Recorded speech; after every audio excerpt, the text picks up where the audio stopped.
It's currently, I don't know if you're going to be able to see this, 3:41 in the morning. We're going on holiday after COVID. Here we go. So I thought I'd make a video on this because obviously travelling around COVID is a bit of a nightmare. So I thought I'd document my entire experience as a disabled person plus COVID, because COVID's a bitch.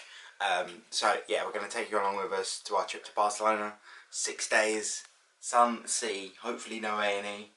And yeah, it's hopefully going to be a good trip. We've got a couple of cool things planned. Be ready for the content. Yeah, so going to take you along with us. Damn this lighting for actually making you look like a ghost right now. That'll all change. Biatch. It'll all change. Biatch. We think. So, we made it. We're alive. Stopped off for some lunch after picking up some essentials. I'll go through them in a bit. It's a bit loud, so sorry if you can't hear me. So, we stopped off for some food. We've got some grilled baby octopus, some pork ears, which is we've never tried before. A Catalan like appetizer, which is a selection of like meats, and then you've also got the what was it? Tomato ciabatta, wasn't it? Yeah, it's like bruschetta basically. So yeah, happy days. This probably looks like we haven't moved at all, but I promise that we have. We went back to the hotel because our room was ready, and worked out that the pool was far too cold at this time of day because it was cold. It's like overshadowed by buildings, and obviously it's overcast at the moment, so yeah, not for me. So now we've come out for coffee, and I've learned a new phrase, which is I've already forgotten it. Tiene leche de avena. Do you have oat milk? Because I suddenly realised not everywhere has oat milk. It's not standard, but thankfully this place did. And Charlie, I was about to film his reaction to being reunited with his coffee, but I mean, it's already gone. It's a strong. It's a very strong. One of my favourite things about Spanish coffee is it's always strong. Probably not the best thing to be having at 3 o'clock in the afternoon, but we are jet lagged. It's 3 o'clock in the morning start, so here we are. So I won't say this too loud because there is a lady that takes the change, but basically we popped into the toilet and we had to pay €1 to go to the toilet, but look at this toilet, it's the weirdest thing. Disco ball? One toilet, 2 toilets, and a microwave. Worth the €1. It's also like pissing it down outside. Yeah. Welcome to Spain, folks. Yeah, the rain in Spain never goes away. Okay. Like, look at the size of this thing. Right, we're running very close to time. Yeah. So we need to go and get to the tour thing.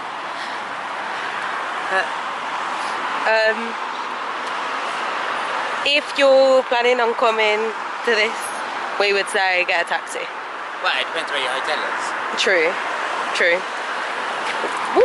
Then there's a step there that Gina's So we basically, I don't know if is this recording? It's got somewhat weird on the screen now.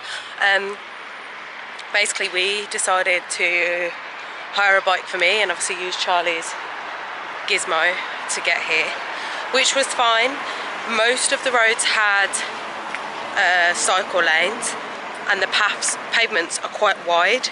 Anywhere that was really skinny, I would just get off the bike and walk. But obviously most places you're not supposed to ride on the pavement, and I was using an e-bike, which meant it was very fast. So I would say, obviously depending on how close you are to it, it would be best to get a taxi or something, because it's a little bit...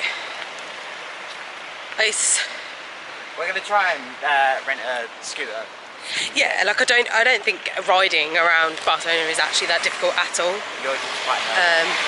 But yeah, if you're like me, and like if you're with someone with a power wheelchair and you're kind of, rather than you to make it quicker, one of you ride and one of you, obviously the other, use a powered wheelchair. It is okay, it's fine, but I'm not overly confident on a bike or on the road. So in that aspect, it's a little bit not the best.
That's kind of mad. I didn't even know that. Say that again?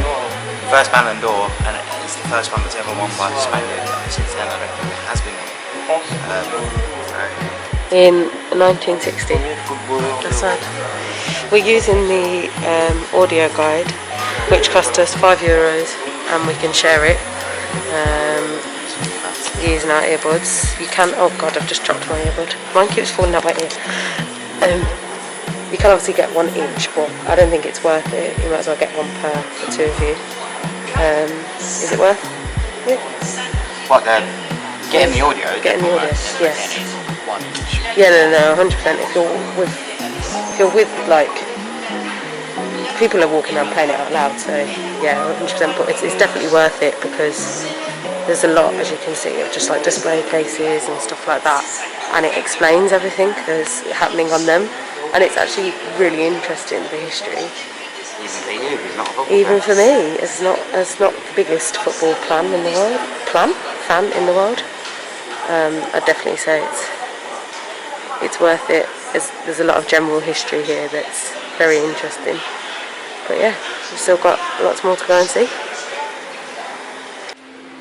I didn't realise how many different sports teams they had, because they've got indoor football, Roller, I don't know what that's called. Roller hockey. I can't work out what these trophies are for, but they've got. There's loads of basketball trophies down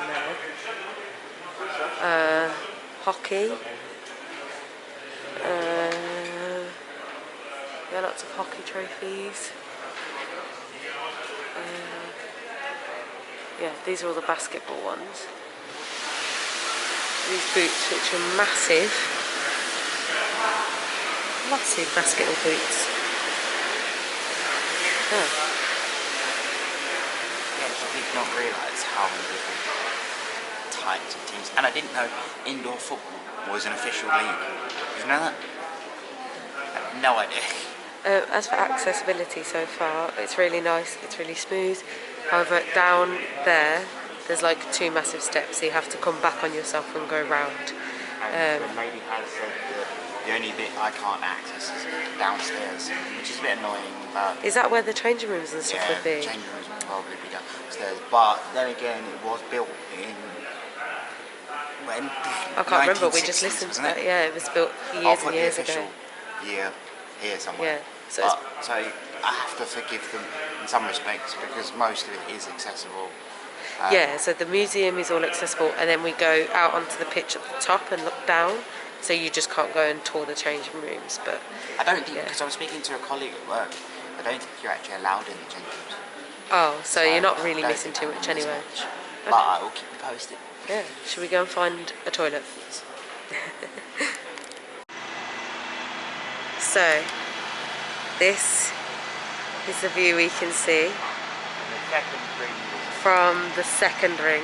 We're about to, It's mad how big this is. yeah, we're about to take off the Yeah. top. So I imagine that's up to there, where you can see those glass there. The lady said she's going to get, because we can't go down there, she said they'll get someone to open the lifts and let us go up instead, which is cool. Although I'm surprised those lifts don't also go down. Yeah, but I suppose there's no need for the football players. Yeah, true, because you go through, I think that the downstairs bit of the tour is like the tunnel and stuff. I mean, if you're disabled and a football player. Yeah. But it's mad, like I can't get over the size of this. Then again, I've never been to a big stadium like this, ever. It is big. I mean, I've been to Stamford Bridge, being Chelsea fan. That one is big, but this is... Have you not been to Wembley? I've been to Wembley. But I think Wembley's bigger than this, but it is kind of mad because it's so open at the top. Yeah. So most of them have, as you, if Gina flips the camera up, that over the top, whereas if you look over on the opposite, this is completely open. Yeah, I mean, I've been to like arenas that are big for concerts and stuff, but I've not been to I mean, the other thing that's bad is a football pitch that is this look big. at the pitch. It looks like a snooker pitch. So green. That young man down there is, actually he's not that young, he is doing aeration. Little bit of knowledge from my old job there. That is a, oh my god, that zooms in so far. Whoa, you can actually see what he's doing. Okay, so he's doing aeration, which is putting holes into the pitch to let air and water, I think, or moisture into like the grass and the soil, and it helps to keep it healthy and not helps drainage as well, so it doesn't get waterlogged. Little lesson there for you from my days of promoting turf products on social media. Wow, I can't get over how much that zoomed in then. There he is, just going along. But yeah. Yeah, I didn't realise Newcastle was older. Yeah, it only got called Nou Camp in let me take the mask down. It only got called Nou Camp in 2001, and that was because it was known as Nou Camp, which was new pitch in Catalan, by all of the locals, and they wanted to call it something. They wanted to call it after a Catalan nationalist, but the government wouldn't let them do that. Because they believe it sent the wrong message. Yeah, because they were very kind of, what's the right word? Like, they didn't like Catalan. They didn't like the kind of Catalan views and trying to have their own identity. They wanted everyone to have the same identity. And then it was basically named Football Club of Barcelona, which was too long. Football stadium, FC Barcelona football stadium, but they, surprise, surprise, they said that was too long. So everybody just called it Nou Camp. Yeah. Or, yeah, is it Nou Camp or Camp Nou? Camp Nou, which means new pitch. But yeah, anyway, now it's called Camp Nou. And that over there says, not just more than one club. She's slowly learning Spanish. She hasn't learned how to ride an e-bike.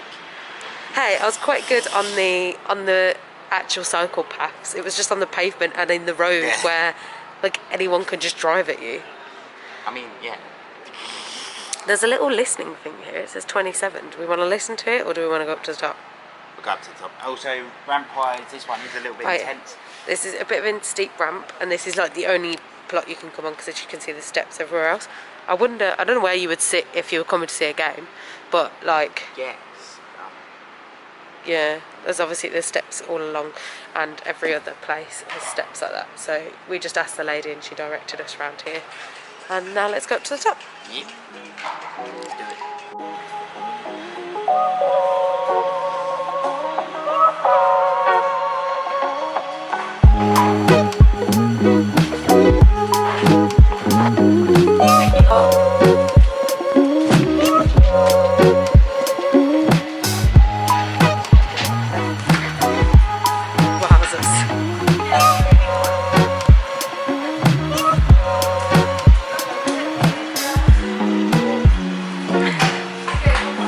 So they brought us along to basically a little gap so that Charlie can come forward and actually see rather than looking over the seats.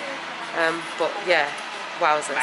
What's mad is like I don't know if you can tell how high up we are, but up there is even higher. So you're getting loads. But like, yeah, I don't know if you can, that will give you a perspective of how high up we are. It's mad. There's even seats I saw on the golf lines, like just below. If you look. Oh yeah. Yeah. Yeah. Hold on.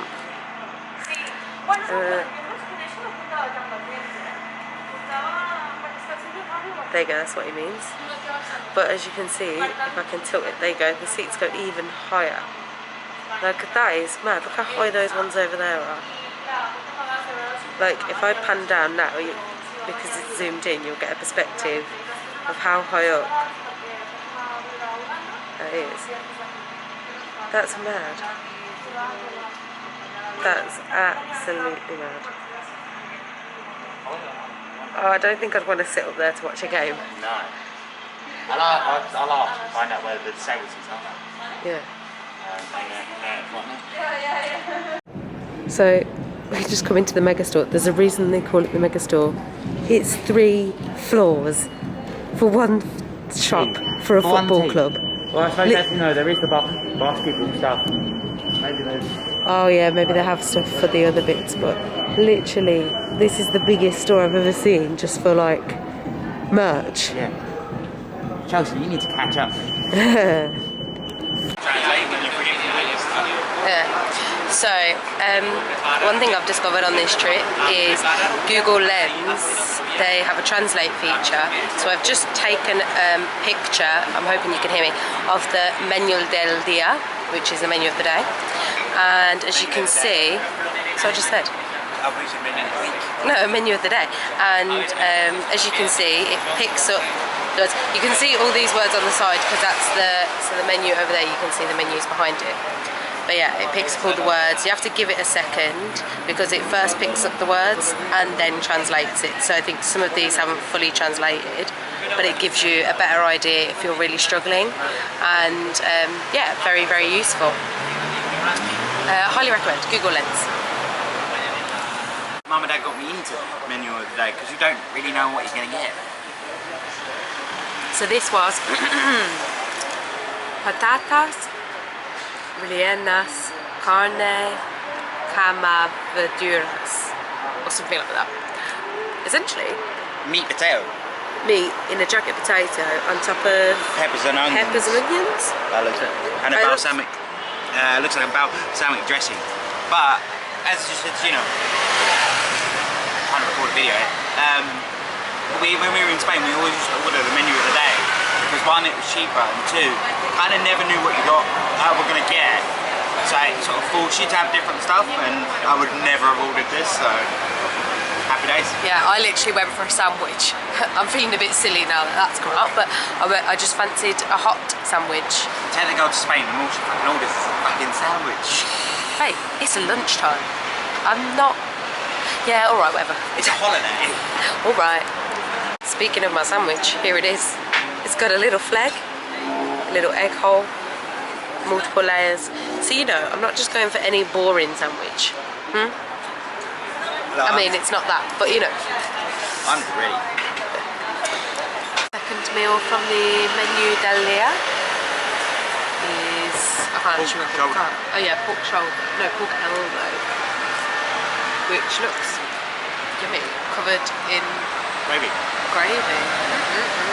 Chips and gravy. Spanish chips. Say it about Spanish chips.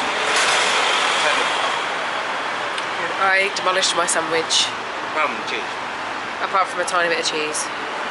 But So now I've just got to watch him eat. She's a weirdo, doesn't like cheese. I'm surprised they did bring my sandwich out whilst you were eating your stuff. I mean, you can also have my tomato if you like.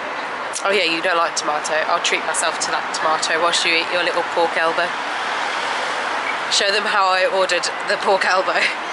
Pork elbow. I couldn't read the menu from here, and I was trying to remember which one was the pork elbow, and I couldn't read it properly to try and even pronounce it. So then I was just like, elbow? Oh dear, tourists, what tourists we are. I've noticed many flaws in my Spanish. My knowledge base tends to stop at food. Yeah. Like, although yesterday, all of a sudden, you just like went ahead and asked for something in Spanish, and I was like, okay, what did you just say? I asked. No, you just asked a question completely in Spanish to the waiter, and I was like, I forget that you know poquito. Poquito is a little. So there's poco, which is little, and then poquito is very little. So say I only speak a little bit of Spanish. Mi muy poquito español. That's more. I speak little Spanish, I think, but I can't remember what. I can't remember. Yeah, it'll get you by.